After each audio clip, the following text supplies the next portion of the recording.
mo kilala ka na. Baka sa ngayon kasi kinikilala ka pa. Hindi masamang sumubok, yan ang sabi nila.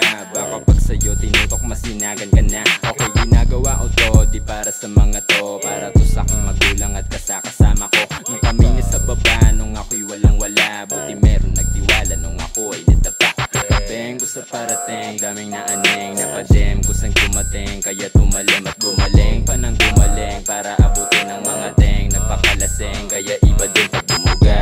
Di mo halata, dami kong niluto, walang malata. Daming umabuso, sa aking nagawa, pero di ko ininsulto, kaya na pala. Mas pinili ko sumulat kasi ako'y magkalat. Mas inisip ko yung una para sa hinaharap. Di ako basta nag-rap para lamang magpanggap. Boy, talento ko to pare, kaya aking nilasap. Dito manghihina, malabo, mahila habang may dila. Ito panlasa na bago na galing kadiwa. Medyo sariwa at mamihira ang mga rima sa aking pandiwa. Kaya humiwa mga bilit na humabol sa akin. Mga kasabayan nila magkahika. Big shout, biggest respect sa nauna. Ito 6 years now, ang tanim na binunga. Mas lumalabas talento pagpatak ng alauna. At merong dugong Pinoy, Francis M. Magalona. Teka, wag nyo ang titigan pare. Iba sumibak kapag kabitin na ang umatake.